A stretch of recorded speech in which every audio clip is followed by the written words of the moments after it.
to warmly welcome everybody. Thank you so much for joining from wherever in the world you are. And I feel like we've got a good spread of places in the world. So good morning, good evening, good afternoon, whatever makes sense for you. Thank you so much for being here, particularly if you happen to be new to Unrehearsed Futures. This is a conversation series that was started some years ago and during COVID. And as Falguni has said in the chat here, this is the 5th season of it. And we host these kinds of conversations. I have the pleasure of being one of 5 co-curators. But this evening, I'm really in the room with everyone else, and I'm going to hand over to Jackï Job, who is my friend and colleague at the Center for Theatre, Dance and Performance Studies at the University of Cape Town, in Cape Town. And she will run the session with our wonderful guests. I said to a colleague in music this morning that this was happening, and the first thing she said was, what a powerhouse of a panel. So welcome to the powerhouse of the panel. And having said that, the idea is really for this to be very conversational. Those of you who know these sessions know that the idea is really to be in dialogue with each other about some kinds of forms and practices in the theatre, performance, dance, music space. So the chat is open. Please come in with questions, thoughts, reflections as you have them. You can really put them in the chat. And the way the format works is we'll spend the first kind of 40 or 45 minutes or so in conversation with the 3 guests, and then we'll open it up properly to the room. But as I said, if you have contributions to make, please do make them as we go.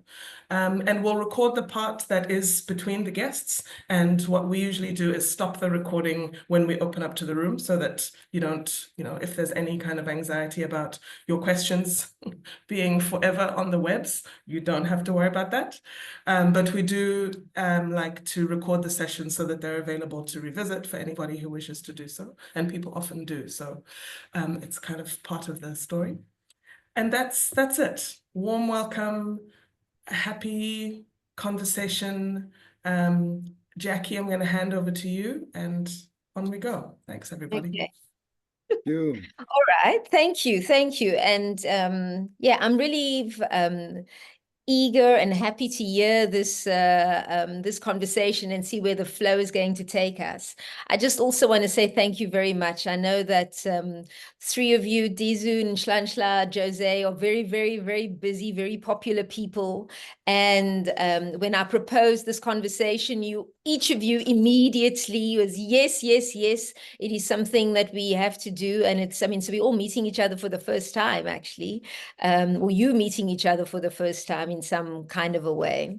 I just thought maybe to start off with, this is a conversation, but to just like backtrack a little bit and give you some context as to how this came about. So when you asked me to think about some kind of a theme that I might like to talk about on Unrehearsed Futures, and I had lots of things in my head, but then on the 3rd of October, I knew exactly what I wanted to talk about, because on the 3rd of October, Dizu did a performance, and it was a benefit concert that he did at the Baxter Theatre in Cape Town. As I don't think it's, the word final sounds very final, but Dizu retires from the university in December. So this benefit concert was held as a kind of what does one call it? Like a professorial speech, but it was done in concert. And I was moved like I haven't been moved in a very, very long time. And I was, and for various reasons, and some of them might make sense and some of them might not make sense, but I'm just going to, I felt like I was watching a masterclass in African music. And I felt like I was watching this masterclass, but at the same time, I felt like I was completely immersed in a space that was very unfamiliar to me, yet familiar, and very familiar and yet unfamiliar. So they had this wonderful kind of sense that I was witnessing something very, very special. And I was part of creating something special. And I just loved how everything worked together. The music, it had all the tropes of what one would imagine would be an African concert where there's music and dancers with shakers on their ankles and skins and the drum. But there were other things, there were other aesthetics, there was just other feeling that was happening that wasn't just about the complexities of African aesthetics, or I'm not sure. This is what I'm wanting to talk about. I felt like I was witnessing something very secret that was being shared. There was some very special kind of ritual that was being shared. And then I said to Mwenya, I want to talk about this because I wonder if what we saw on the 3rd was exactly a similar package would be presented when Dizu travels overseas. And I wonder if, like what kind of conversations could come out of this? Is it something special for an insider and something different for an outsider? What was it that gave me this kind of sensibility? And so that's how this conversation started, with that wondering of myself. And so, yeah. So it's calling it turning the circle inwards, because it felt like everyone in that theater, it was packed. But it felt like we were part of something very, very sacred, without it being people going into a trance and all the kind of stuff that we, like the stereotypes of what makes it, but make it African. And so, yeah, I'd like to just talk about that to you. And it really is a conversation. I want us to imagine that we just, like, there's a big pot of food and we're all having drinks and we're all sharing, we're sharing a meal together, and talk about how your practice and how it is you come to do what you do, and how it is that you feel when you do what you do, and how you make others feel, etc. And to start off, I thought, as we're talking about turning the circle inwards, I thought that it might be, there's one question that I do want to ask you. After that, we're doing no real questions, it's not like an interview. But there is one question that I thought I'd like to start off with. If you had to share a secret of your practice, like something that maybe that no one else knows about, or that you might not be, it's not something that you necessarily put in a CV, but you feel is really important to how you think about what you do, or how you do and why you do what you do. What might that secret be? Is it that you do yoga class before you play the piano, José? Might it be that I'll share something about myself. I have to dance with dirty socks. The first pair of socks that I use when I start my rehearsal process for making a show, that's the socks I wear for the entire period. And I don't know if it's superstitious, or I don't know if it's got to do with, I believe that there's special energy that goes through the floor and into my feet, and I don't know. But it's like, I really believe that it's part of, like, one of those things that help me feel my feet. Something silly. What might one of your secrets be, that you think that you could share, that will give us, like, a different, I guess, another color to you? It's a difficult question. It is. Might be even that you play another instrument that's not, or you were a dancer, or you are a painter, or you garden before you do some, I don't know, that you believe is part of this package of you being this artist, practitioner, knowledge maker person.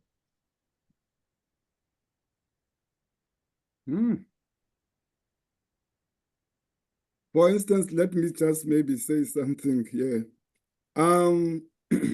Because of, instrumentalist. I play many different instruments. So there are times whereby before you play an instrument, all these instruments, they've got social background of where they come from and so on.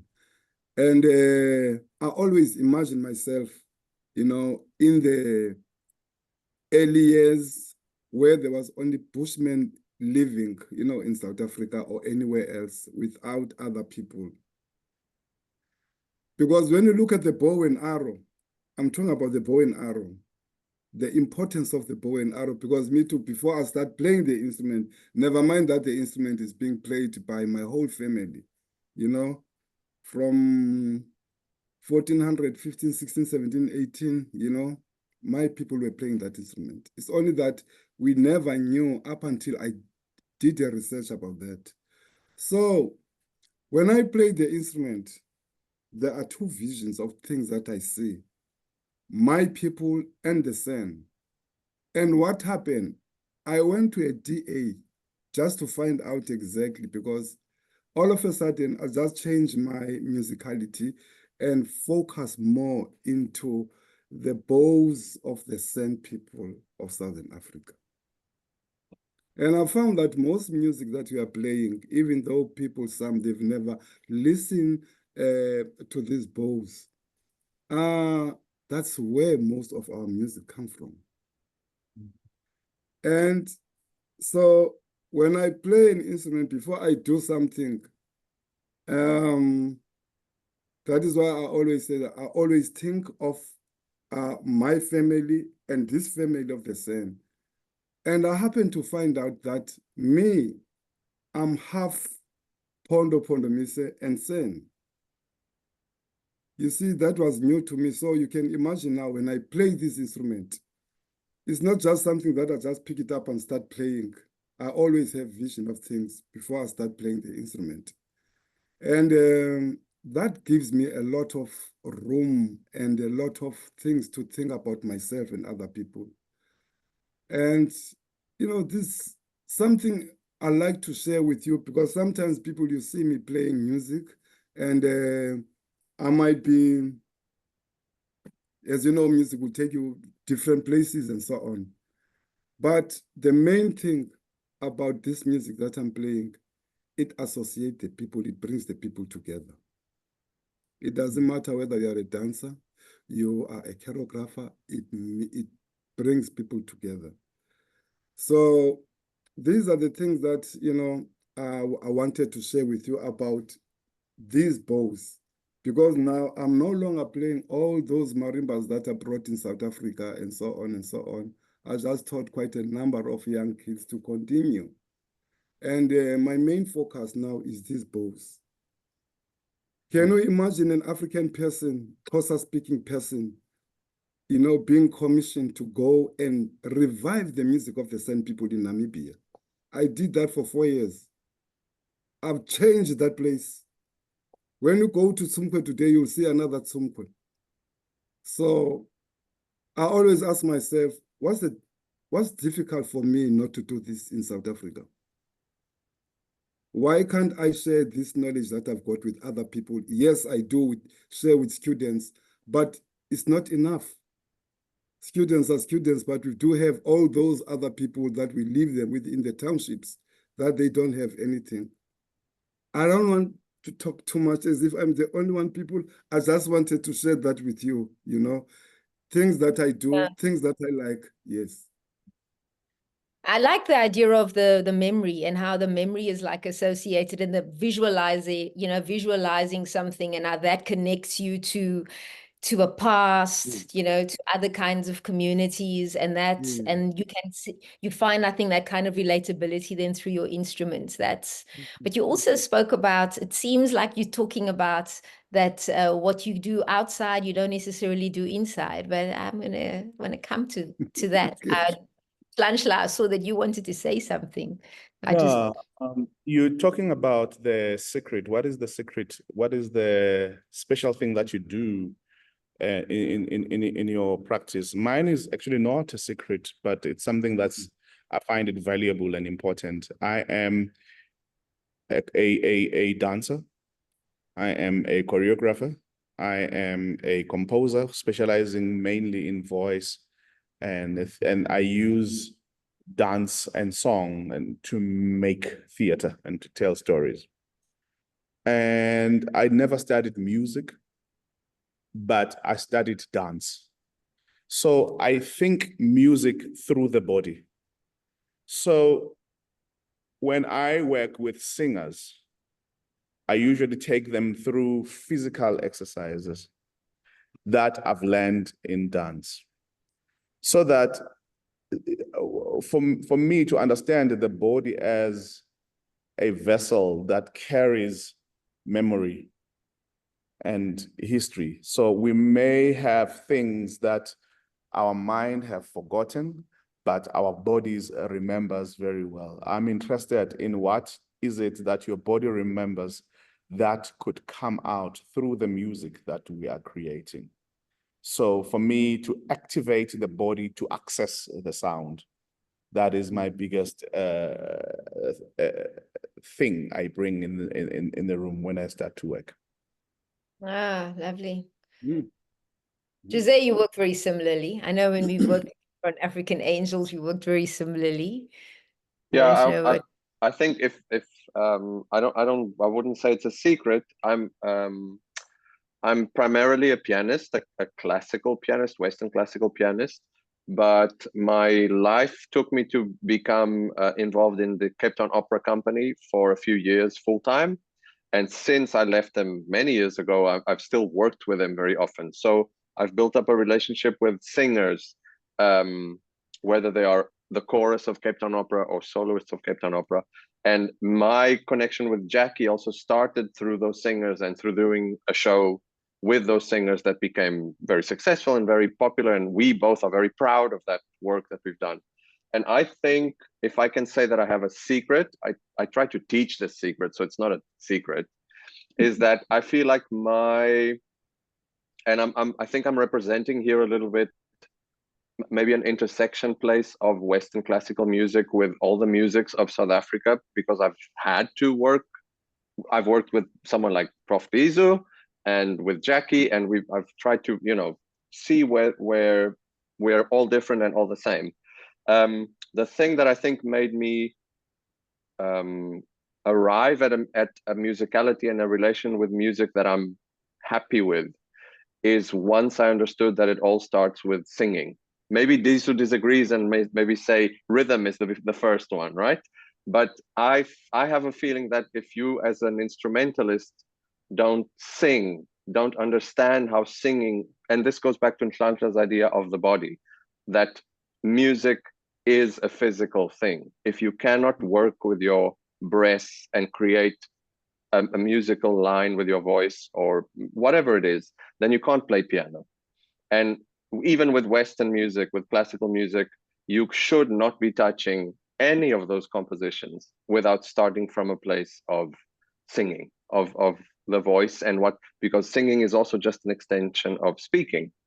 So when we communicate with each other through song, we are still communicating. So I think that's a big, it's not a secret, but it's a big detail that gets often left out of Western classical teaching, which came very late for me. And I feel like it's made a huge contribution to what I do, to what I can do. Yeah. I'm just wondering, and you said it, when you said it, like it's something that gets left out of Western teaching. It's there is this thing about when everyone is in their bodies, right? And like if and a show is working, everything is organic, everybody feels, and the word that often gets used, I know that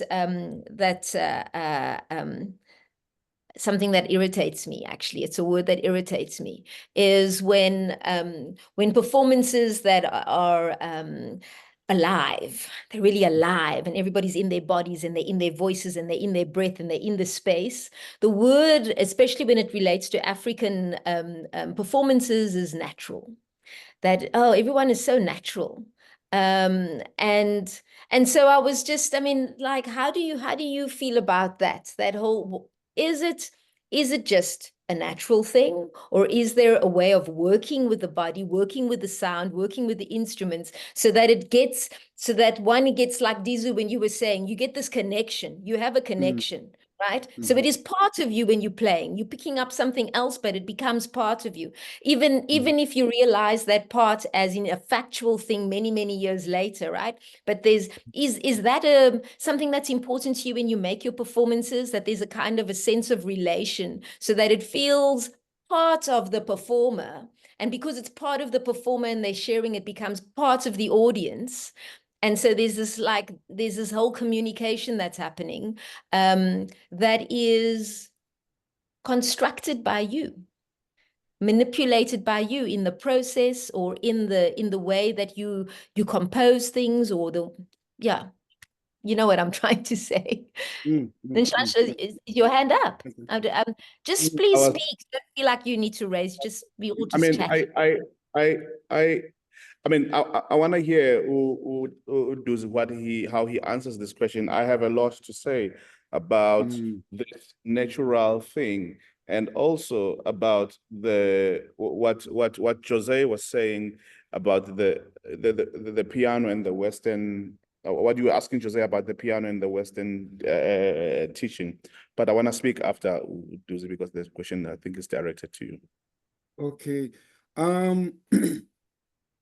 Well, you know, as you know, grow up in the villages, you know, of Eastern Cape. I grew up, my father was a traditional healer. So even if there's no drum being played, but the music is still inside you, you'll be moved without no music. I don't know whether maybe can you hear that, no? Because really, the music that you grow up with, and amongst your surroundings and so on, with people and so on, I, for one, I'll dance into music where there's no music, because I started as a dancer before I started playing music. So when I start dancing, I think of the rhythm to add, to accompany, you know, the dance that I'm doing, and also the voice. So these three things, they go together, you know, voice, singing, and dance. And usually, I mean, in Africa, we never separate music and dance. It always goes together. So even when I teach people, maybe it will be hand clap and stop, or movement. These things are really helping people, because even if we haven't even started playing the instrument, your body is already adjusted into what we are gonna be doing. So I agree with when Nhlanhla, no, not José, when you say that, for instance, a piano, before you sit on the chair of the piano to play piano, you adjust yourself to play the piano. Any instrument, you've got to adjust yourself to prepare that now I'm going to do this. Even when you are a dancer, you first do warm-ups and so on. But now in the villages, there is no warm-up whatsoever. You know, if people are clapping, you know, and singing, nobody's going to tell you what to do. Your body will just adjust to do exactly what you feel like doing. So I don't know, when Nhlanhla, my brother, Noba, what would you say, you know, Mr. Mahlangu? Yeah, I think it is not just natural, it is learned. It is not natural, it is practiced. More than being practiced, is lived. The practice lives in our in your life at the same time. And the rhythms and the patterns of your everyday life, they inform how you sing and how you dance and what you do. And things that you see every day, they inform how your art is going to look like. And if you look at the Chinese text, how they write, and if you look at their buildings, how they are made, their buildings and their text, there's some kind of a relationship. And to say, before you developed a text, there was this instrument, there was this kind of thinking. And if you look at the things that are called African prints that you buy as clothes, as garments, and the patterns that are there, they follow the patterns of the instruments and the environment. Is it the floors that has been swept in Gomchanyelo? Is it the sticks that are making the crawls that are not as straight as this pencil, but are crooked as the branches of the tree? Is it the triangle that represents the house? Is it the circles that represents the grains, the instrument you use? The things you see around you, they inform how your art looks like. And also when it comes to the music as well, because you've lived that life, you have a lived experience, and you've practiced that life, and you've walked these streets, and you've heard these sounds. So the technique is in the repetition and doing it over. You've done it long enough that it starts to look like you are not thinking and it's natural, but it is actually practiced. And you have taken the practice and you have made it part of your life, you know? You've made it part of your life. And when Dizu Plaatjies is talking about the bows and he's talking about the instruments that he plays, and he talks about the way you engage with the students, it is not just an instrument. You are aware and conscious of its history. You are aware and conscious of its people. You are aware and conscious that it was a weapon before it became an instrument. You are aware of who played it first and why did they play it. So there is, for me, it is more informed. There is more information there. There is more knowledge rather than knowing how to play it. But I mean, it's a thing that I talked when I speak to dancers. I say it's not how you move, but it's what moves you. It's not how you play the instrument; it's why you play it. It's not who plays it, but it's about who informs the person who plays it. I'm going to stop there for now. I would like to maybe just say, jackï, I totally understand what you feel when you say you hated that our show was described as very natural very often, and we knew how many hours of rehearsal went into. But I think it's an actual compliment. It's a compliment. That throws shade on a lot of other work that people see, that they try to appreciate, you know, honestly, and to really, you know, take it for what it is, but people feel the hard work behind it. And I think when you do achieve something that doesn't show the hard work, you've actually gone further. And I do think you have to start taking it as a compliment. No, I know you're always saying that to me. True. And in addition to that, Jackï, to engage that, to challenge it as well, because to move away from this natural thing, what I've started doing, in fact, that was not my intention. Sometimes you do things because you think, okay, I want to try this because it would be nice to do it. But you don't know actually that you are actually engaging a much deeper thing that you're not aware of. For an example, I don't play a single instrument, especially the classical instrument. I don't play piano, I don't play guitar, I can't read scores. But I'm interested, I've taken interest in classical music. And I'm interested in transcribing it for voice. Because I know that a piano as an instrument, it is trying to comprehend what is happening around the world. And a person who made a piano, he knew the music before. There was music before there was a piano. And piano, as young as it is, and then in the world of music education, then piano becomes the mother who, like, if it's not on this key, then iabimba.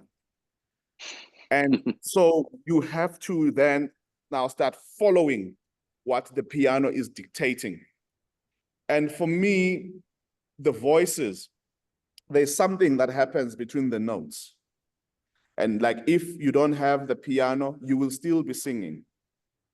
So, and at the same time, if you have a piano, you have to work with it. You know what I mean? So, and so I'm interested in it's a thing that I've been working with, to look at classical music and transcribing it, and let the voices of Iskatamiya singers singing the bolero, singing Peer Gynt, singing Four Seasons by Vivaldi. So with voices. So it's like what is the conversation? What is the difficult conversation you can have between voice and the piano? What is the conversation we can have between African music and Western music? I can't help but think about, like, when Nhlanhla, you were talking about how when you look at how African cloths, how it mimics the environment, how, you know, looking at the environment, mimicking the instruments, etc. And what's interesting, if I'm just about José, we did a show together in terms of connecting the Western, I'm going now, connecting the piano with the voice, and also with what we've been saying before around how the connection to the environment, to culture, etc., to people, to communities. Is you're saying that you play the piano when we did, and then that the piano, you got to remember before that adjustment that Dizu spoke about. So when you arrive at the piano, you were saying that you got to remember. It's interesting, Nhlanhla talking about remembering that there was music before there was a piano. And then you saying, and then you got to remember that the piano knows that it once was a tree. And so, so then when you have that kind of consciousness, then it's already, there's that interesting kind of like bridge now that is starting to happen between the Western kind of, it's an instrument that has to go ping, ping, ping, ping, right? But now you start to understand that there's something else that can happen. The tree's got leaves, and in between the leaves, there's air, and there's, you know what I mean? And and then in the air, when you look between the leaves, you're going to see light. And so, and that light might be changing because there are clouds and there's a sun and all of those things. And so the piano is approached differently, so it sounds different. So then one starts to hear other things coming out of it. And I think that's, now it's really lovely then when you start to think about like how the worlds can merge, right? And what is it when you're not playing on the note, like you said, you're not going ping, ping, ping. You're not just, sorry, it's not ping, ping, ping, I know, but you're not hitting the notes exactly, and you're wanting, or as it's written, and you're wanting something else to come out. How does one do that? How does it actually happen? Can it happen? That kind of sense of syncopating with the instrument, with how the instrument presents itself, and you come in and you syncopate with something else because you're wanting to hear what the song that happens when nothing is sung, or, you know what I mean? I think that's... I have a few things to mention. I'll try to be very brief. There's one that's I've remembered from our rehearsal process, our shows that we've done, just the two of us together, that are dance, movement, and music, just the piano most of the time. We've done a few versions that was really just the two of us. The one thing I think you remember, Jackï, that I always noticed was that if I sat at the piano for rehearsing, I needed to remind myself that I would often get a normal chair with a back, remember that? And I would slouch. I would force myself to not sit as is considered technically correct or ideal when you play the piano. So to play Western music, a kind of upright position that releases your arms in order to do all the acrobatics is kind of what I teach to a kid, to teach them good technical basics. And then I realized that if I let myself be in that neutral, good technical position, I can't improvise with you as well as I can. I can't actually release my instincts. So I needed to find a physical position to sit that was much more casual and much looser in order to feel like I could keep up with you. Otherwise, there was always this distance between me and the instrument. And I feel like I've managed to learn from that. And I try to bring that into everything that I play and not just when I improvise. So there's a level of technique, if you want to call it that, that I learned from having to work with you like that in those shows. And then there's something else that I think we can talk about, that is the curse that we as Western classical musicians have, which is the fact that the music is written. It's the worst possible thing ever. Having a prescribed text and getting stuck with it. So it's a wonderful thing. It's great. We have, you know, the equivalent of Shakespeare, like the actors do, but the actors allow themselves so many colors within those words. And I feel like us musicians, piano players, we don't. Especially because we now have all these recordings, we get stuck on a way of, you know, this is the right way, this is the wrong way, this is okay, this is stylistically okay, this is stylistically wrong. And I feel like if you want to talk about decolonizing Western music, that's something that has to happen and has to be learned from the other musics of the world, that this is Western music going too far into prescription, and it's losing an essence that then makes people say, this is nice, but it's not, it doesn't feel natural. It doesn't feel, I don't know, humane. It's become kind of crystallized and colder because of that. Humane. Yeah, I That feel like feeling, it goes back to... in our work, I managed to learn a lot about being a basic musician and not just being a kind of servant of text that is already written and that I need to try and execute. It's a very different thing. And I wish the Western classical musicians could get more closer to this side of learning what is actually music.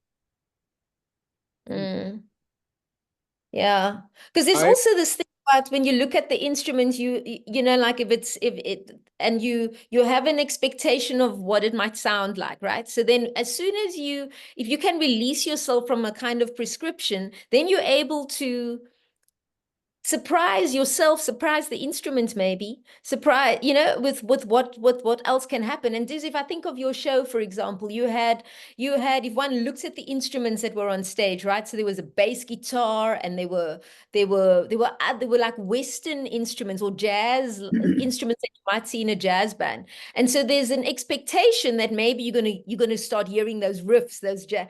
But then you come in and there's like a Pondoland groove that's coming. So there's the visual that you got, and then what the ear heard, and the way people were kind of interacting with that sound. There was a whole other kind of, you know, a whole colorful kind of mess that was going on, that created a whole something else. I think that's really, really interesting. So something then, maybe that's your main thing that I was saying earlier, that everything was so alive. And if we communicating, then it must be alive, right? So yeah, what do we do? What are the things that happens in your performances that it stays alive? If it's like, so that it remains, that you remain present in what you're doing. You know, you're not just going with the prescription thing. You are present. Like you said, you take the bow and you are aware, you've got some kind of visual image, you know, you're connecting to a whole DNA, right? A whole lineage. What do you do, Nhlanhla, like you saying, because like it's quite interesting, like how do you imagine how do you imagine that kind of connection might go further with Western instruments? I'm actually thinking also, when you're saying that you're using the classical music, right? You're using Ghent and you're using Ravel, etc. You're doing to teach the singing. Are you listening to the recording? And then, because you're not reading, you're not following the notes, right? So you're listening to the recording. Well, the thing is, before I talk about I wanna engage your first question before I go to there. That I usually say to performers, ingoma ayiyo yakho, inike abanikazi bayo baziculele bona ngomzimba wakho. Meaning that the song is not yours. Give it, let it go. Give it to the owners of the song.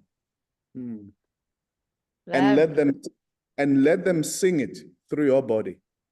Let your body be the vessel for them to say the things they were forbidden to say, or to say the things they've always said, to teach the lessons we don't know, we don't have access to.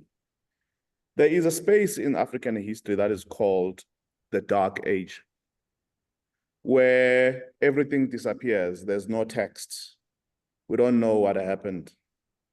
I don't know, those who read who are historians in the room will know that you go up to this far, and then from this far, there's nothing.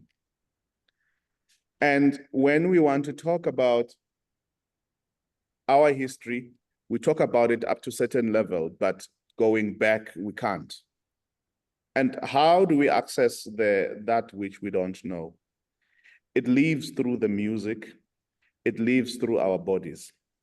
And uma unikeza abantu ingoma yabo, when you give the owners of the music and you sing, you let them sing through you. That's where you are able to access the information you don't have through the body, through the music. For an example, most of us, that I am Nhlanhla Mahlangu, udima kasomlembelele walembelela njengethimla lekomo umhubha mangana umphudlo waphudlela umahlanyana ipaka yakho lenraba. It sounds like a poem, a nice poem that I'm saying, my family tree, but I am calling my forefathers. I am calling them, and if you are calling them in a way that they used to call themselves, they do activate in your body. Your DNA recognizes them. Your DNA recognizes the music that you are playing. And Ubabu Plagi at the beginning of the conversation, he said, the music is in my blood. And it sounds like a cliche, but it really and truly is it lives in your body. It lives in the archive and the memory it lives in your everyday body that you stand in. So it is very, very important to recognize that the song is not yours. And when you recognize that, and then you submit yourself, and that people who sang first to sing through you.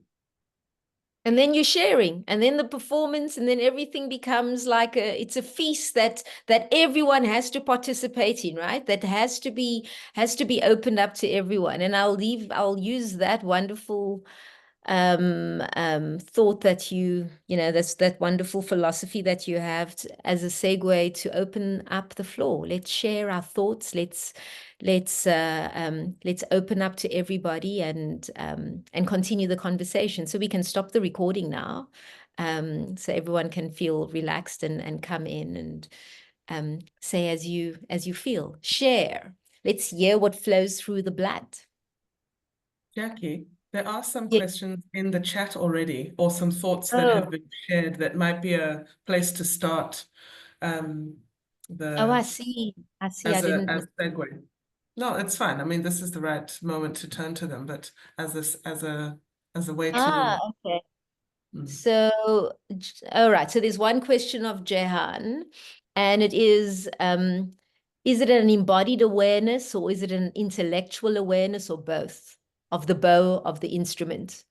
Are there challenges in approaching the act of playing with an embodied awareness of all that Nhlanhla mentioned? Are there challenges in approaching this embodied awareness? Is it an embodied awareness, or is it an intellectual awareness? in the embodied awareness, we mustn't shy away from understanding that it is an intellectual awareness to be able to embody, and to be aware that to embody something through music, you are actually doing a very high level of intellectual work. And what makes it difficult is that when you put a distinction to say, I'm doing it the way I was taught at school, because that makes it an intellectual thing. And if you are doing it the way your grandmother taught you, then it's not intellectual. An embodied thing. Yeah. Very good. Yeah. When the two are actually always swimming inside, outside, around, through each, you know, it's... Yeah, the big mistake is to think of them as separate things. As two. Yeah.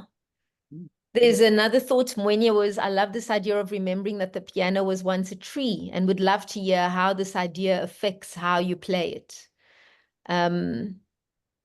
It sounds like you had to unlearn how to play properly in order to discover other ways of connecting musically and energistically. For anyone or all, so I'm just going to mention a few things from Tara. Can you describe... This is this thing that keeps on coming up on the side. I don't know why, so I can't see all the words. I'm sorry. Can you describe your creation and rehearsal processes? What are the responsibilities of the performers? What are the responsibilities of the leaders? What is the role of improvisation?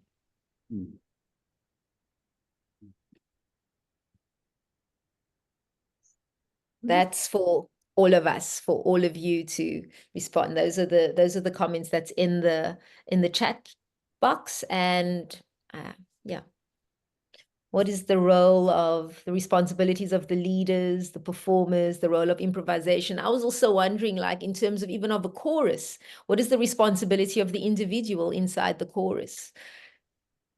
You know, is that there's those kinds of things, the responsibility of the individual inside of a community in order for the community to be communal, you know, for the leader to be able to speak to the performer so that the performer can, like, transfer that information. That's the role of improvisation for me. For me, in my process, the role of improvisation is to find out the information we don't have, is to not limit is to not hold the performers in ransom of your limitation as a composer.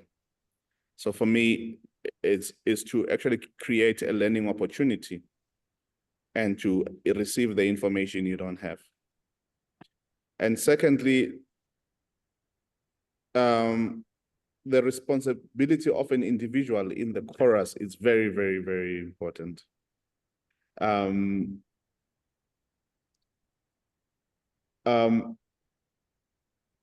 I work with many people all the time, but every time I work with a chorus, I'm always interested in the individual. That let us hear the sound we're making, let us all receive it, and then you must be aware that what is your contribution to that. It's very, very important for me that the chorus is not necessarily the thing of the background. A chorus for me is usually the core and the heart of the work.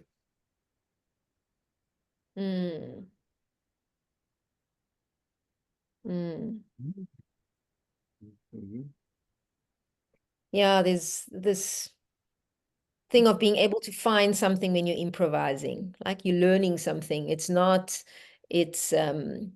about just doing what you want, which is, I think, is often sometimes the thing that our Westerners describe improvising. I'm so free, I could just do what I want.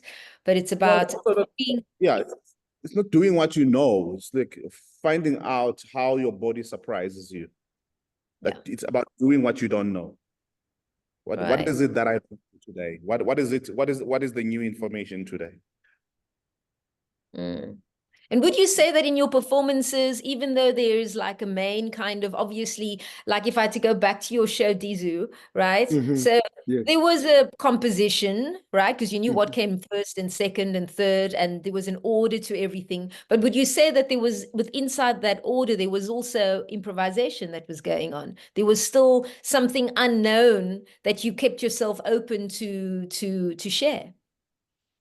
Yes, because also I don't limit people with ideas, especially because you never know. When you do a song, when you make anything, I always work openly with all the students and so on and the people, because they might have something that you don't have. They might have something that you don't think that you can put it also in a show.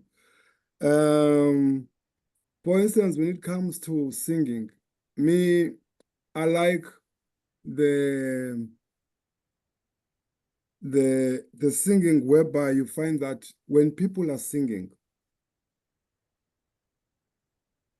you know, when the split tone singing, you hear two voices going on at the same time, you know, like these guys from Tanzania and from home in Pondodent.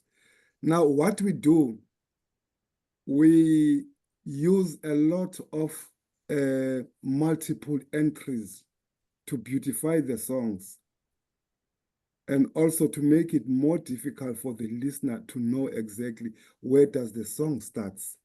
Because sometimes we do that purposely, because now we don't want to come with easy music so that when you walk out, say that, oh, that was nice, but you'll always wonder, I wonder how they did that. So now you find that the work of the leader is so important, because the leader has got to lead and make those things happen and so on and so on. And if it's not right, you'll hear that, no, it's not right, up until you master.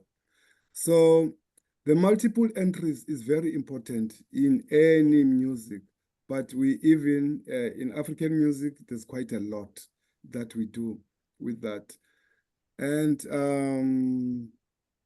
yeah, I don't know, when Mr. Mahlangu, what would you do? You know, what would you say? Because really, you find also when Stratamia, you know, the group Stratamia, when they are singing, they might sing a chorus, but there's these hidden voices that you hear. You don't hear actually clearly, but they are underneath the music. That's the music that I like. You But know? the beauty of what you are saying, Dr. Plaatjies, that Yes.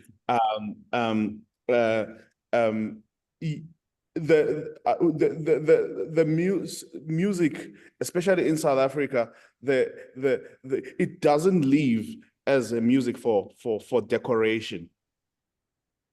Music, the role of the music is to move things forward and get to the other side. There's intention for survival. For an example, who composed Itoi Itoi? Gerla Kijima, hi Kijima, hi. And they say South Africa is the country that won, that got to the liberation from apartheid in 4-part harmony. It is believed that because we were singing all the time, but who was sitting down and say, I want to write a song that we're going to sing as we pick up the bricks and throw them at the Casbahs and their dogs. And so we're going to say Guerrilla Kijima, and then you're going to say hi. And then I say Kijima, and you're going to say hi, hi. You know, how does these compositions happen? How does Istratamia, when you are sleeping in the compound and the compound manager, after men have been taken from their homelands into the mines, dispossessed, and then they are told you are not supposed to make noise here. You're not, and when you're sleeping, you must not make noise. You're not supposed to sing. So singing and dancing is forbidden. In an effort to be not seen, in an effort to be not heard, a new music genre is born that is called Istratamia, because these men were hiding, were trying not to be seen, were trying not to be heard. You know, in Sophia Town, there's a kwela, the music, the dance. You know, after the Land Act of 1913 was passed, Black people were not allowed to buy and own land in the land of their birth. And they have been turned into alcoholics and consumers of clothes and stuff. So if you don't have a house, but you have shiny shoes, how do you walk in them? How do you make sure that your shoes in a dirty place, they don't get dirty? And how do you want to show off that language of moving and that swag? It comes from, it's always about, it's always a spasm in the body that, oh my God, I have a problem. How do I get out of it? And we remember and then it's like, when you remember that spasm, it lives in the body as a document, and the body documents it as a song. In the 1400, a mother lost a child. She cried for her child, and we remember how she cried, and we remain with ihubo logufa. And it's a song we sing when anyone dies or when the king dies. We remember how she cried for the first time when the baby died. Those laments that we have. Nobody sat down and said, I want to write a funeral song because my child has died. She just cried, and we just remember how she cried, and we repeat that. And it's so interesting, you saying this is just bringing me back to another memory, José, when the opera, when the chorus used to sing Jerusalem for me. And they would sing it because, like, when you're talking about that spasm and that, like, you're remembering something, right, that's hurtful. How do you sing a song that's written in a very particular way, but you're wanting to bring out that kind of the sense of grief, and you want to bring out the cry, and in real life, if one goes to funerals, because you were talking about funeral now and death, there's a lot of like atonal singing happening, right? The grief, it comes, people are going, there's all the singing of the people who have gathered to sing for somebody who's died sounds as if each one is crying while they're singing. And I find it very moving. And it was really interesting whenever they, you remember what they used to do for Jerusalem, and they'd say, Jackï, this one is for you. And they'd sing false, right? Which would be called as they'd singing, and it would break my heart open. So also that kind of, it's really interesting when that spasm or whatever, that kind of sense of being able to translate an emotion, a deep emotion, can be inserted into something that you don't expect it to be inserted into. And then there's an ownership. It doesn't start as a composition, but it ends as a composition. Right. It starts with an experience, a lived experience. Yeah. A lived, felt experience. I think there was... as artists now, as makers, we want to learn from that lived experience. How does it start itself? And then what we want to learn now in our education, when we now learn to compose, is like, how do I be conscious about that? And what kind of exercises and tools that I employ in a rehearsal room to create situations that will create the spasm, to create the way the things have always been created. How to compose like life. How to make people be in that moment when no one has died. The song, right?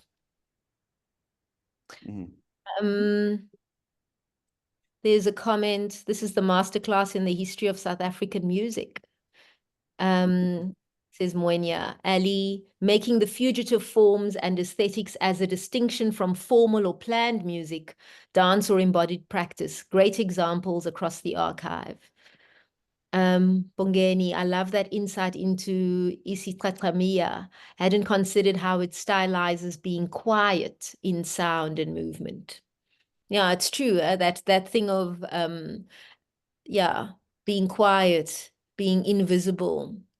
creating a different kind of listening and a different way of seeing, I think, which is what I was, if I go back to the beginning, like when you feel like you are inside of something where other things are going on, you know, it's like the invisible that's made visible through the sound and through how people are responding to each other and relating to each other. Mary Ange, I'm not sure if I'm pronouncing your name properly, Mary Ange, Marie-Ange. Yeah, exactly. Hi, I'm Marie-Ange. Marie-Ange.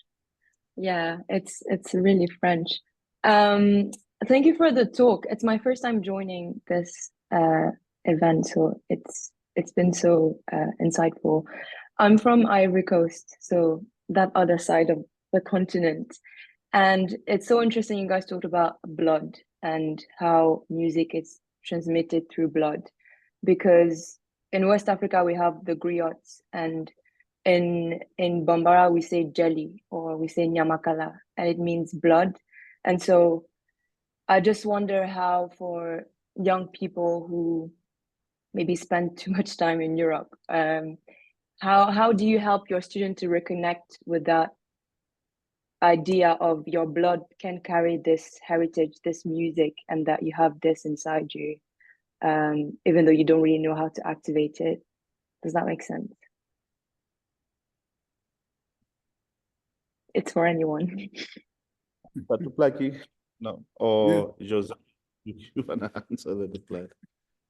This feels to me like an African question, but the one thing I Yeah, would yes. say is, I feel like we have to be careful. Like, where do I stand in this talk? Someone who plays music that comes from all over, and someone who tries to connect with music that's made in the place where I live now. I have my own blood. I have my own history. I also grew up hearing, I don't know how many of you have heard fado, for instance. Fado. It's a very specific Portuguese way of singing and a way of playing guitars that is, by many standards, weird and strange. And it's got all sorts of influences over there. I want to know, how do we go beyond separating ourselves and actually find that this idea that we all have this kind of primal access to music, this primal thing that comes from, I guess, our first years of Life. hearing sounds and hearing our mothers sing and hearing people around us sing and hearing music. I felt this working with South Africans, that sometimes I, as a Portuguese, had to come and help these South African singers reconnect with their actual gift, because they had been pulled away from it by work, by life, by whatever. How do we start talking about these things in a way that universalizes them even more? Do you understand what I'm trying to get at? I don't know if I'm being clear. To say that we can all connect to these things at the same time. If jackï lives in Japan for a few years, jackï is not completely South African anymore. She's got something in her that is, it's blending. She's a unique mix now, and she has access to those kinds of ancestral memory, if you want to think of it like that. And we mustn't close ourselves off to those instincts, is what I would say. I just, no thanks, José. I just want to go to that question of Marianne's, Mrs. Kamara from Cote d'Ivoire, yeah? Well, in West Africa, fortunately, they've got the griots that are always passing about the messages, things that are going to happen. You know, they predict a lot of things, and all those predictions are always come true. But in other societies of other people, for instance, among the Zulu people, the Venda, and so on and so on and so on, it works differently in South Africa. because we don't have people who go around village to village playing an instrument, sharing with the people, telling them, you know, you've got to be careful on such and such a time, there will be this and that and that and that and that. Because we have the traditional healers. Now, the traditional healers are the people now, apart from singing and so on, they are going to tell you about your problems. If, well, there's something happening in the house, which we call it the diviner ceremony. In the diviner ceremony, that's where now they are going to tell people about their problems and what you have to take care of. You know, somebody's trying to bewitch you and so on and so on. That are said when we got those diviner ceremony. Now, with these diviner ceremonies now, there's drum, there's music, there's everything. The music, it moves you like nobody's business because you know exactly what the traditional healers are talking about. You see? So in some other society, these things connect together. It's a matter of a place and where you are, you know? I've seen a lot of them in West Africa, you know, griots, especially in Senegal, walking with the fiddle, and people will be singing and talking and everything, even though I don't understand the language, but I just like to listen, you know. That's the importance of when people are sharing ideas with other people and telling them, because griot are the most important people in West Africa when it comes to music, you know. And you find that you don't find maybe in a village 100 griots doing the same thing. There are those that are chosen one. Yeah, it's those who have that blood because you need to come from this bloodline. Sure. So yeah, absolutely. Thank you. I just can't help it. Yeah, you know, when you're talking about griots that are like that are warning of things to come, or like the traditional healers are doing that. And then I can't help but think how animals also do that, how nature does that too, right? Like when people will talk about just before the tsunami, you saw all the birds flying, or all the insects were scurrying, or you know what I mean? So I think that, I mean, this is my kind of dream, I suppose, that I think that one way that we can get to find another kind of universality, right? That we're not like separating ourselves, but the thing that we can make another kind of harmony is by if we begin to see how nature speaks to us and speaks through us too, which is I think I think I heard you all say that, you know, but it's interesting when how we always just kind of go back to this idea of people, when one of the things that I think is really strong in across African culture is the idea of animism, right? And the importance of things. And I think it's so this idea of, so that's why it was very interesting for me when José was like, I remember that the piano was a tree, then immediately it changes something, and then there's another connection that goes beyond just the two of us. Now there's something else that comes into the space as well, that's invited into the space, that is divined by the thing itself. Can I jump in quickly, Jackï, to this, not to take too long to explain, but we've done this one show called And Then a few times, and every time it's been done, it's completely different. There's an essence that's the same, and then it changes. We did one version of it in Zambia, and I remember very clearly us discussing, because our rehearsals, as we said, are mostly talk and very little work. I remember us discussing the nature that we were being confronted with, which is very different from the Cape, at least, that we see every day. And the whole show, I feel, was inspired by that. It was a completely different show, and we didn't see it coming. We certainly didn't see it coming. Do you remember that? Yeah, like being enveloped in green, just all the green and the shades and the, yeah. And I think there's, you know, there's something, if it, you know, like there's something about that, engaging nature like as a conscious partner, and not necessarily as an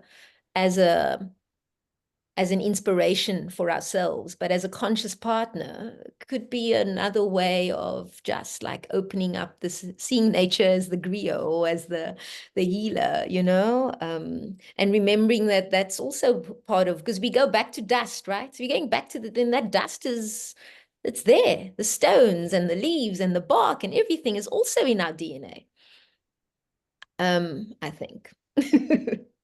Which is why when we painting cloths, and why are we doing those things? Because it's manifesting, it's demonstrating those or expressing those memories that we have, and our connection to the world, to the place in which we live. You know, it's not just.